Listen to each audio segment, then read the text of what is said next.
Быйыл Россия президенты Владимир Путин күрсәтмәсе нигезендә илебездә дәүләт дәрәҗәсендә истәлекле дата Идел буе Болгар дәүләтендә ислам дине кабул ителүнең 1100 еллыгы билгеләп үтелде. Юбилей елында әлеге тарихи вакыйгага багышланган масштаблы чаралар узды. Бүген Мәскәү шәһәре Союзлар йортының колонналы залында Россия Федерациясе хөкүмәте рәисе урынбасары Марат Хөснуллин, Татарстан Республикасы президенты Рөстәм Миңнеханов һәм башка мәртәбәле кунаклар катнашында әлеге истәлекле датага багышланган йомгаклау чарасы була. Чыгарылышыбызны Идел буе Болгар дәүләтендә рәсми рәвештә ислам дине кабул итүнең 1100 ел тулуга багышланган сәхифә белән дәвам иттерәбез. Сүзне сәхифәнең авторы Мөршидә Җиһанга бирәм.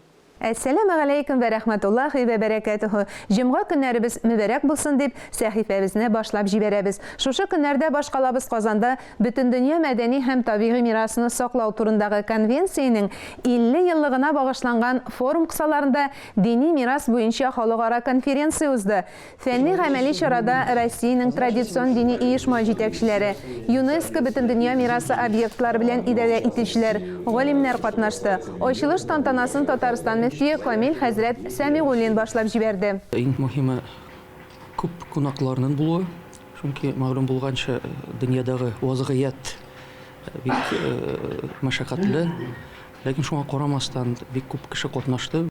Конференциядә сүз ЮНЕСКО объектлары, туристик маршрутлар белән идарә итү мәсьәләләре турында барды. Татарстанда татар-мөселман мәдәнияте һәйкәлләренә караган 2 ЮНЕСКО объекты бар. Алар Казан Кремле һәм Болгар тарихи археологик комплексы. Бу борынгы һәйкәлләрне яңадан торгызу киң җәмәгатьчелек арасында зур кызыксыну уятты. Казанның фәнни-мәдәни башкала булуын раслап, тагын бер Россия музейларында ислам мирасы дип исемләнгән Россия күләм конференциядә үз эшен башлап җибәрде.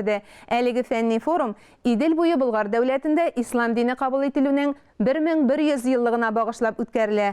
Конференциядә Мәскәү, Санкт-Петербург, Казан, Азов, Грозный, Саранск, Истанбул, Баку һәм башка шәһәрләрнең музей, архив, китапхана һәм мәгариф учрежденияләре белгечләре катнаша.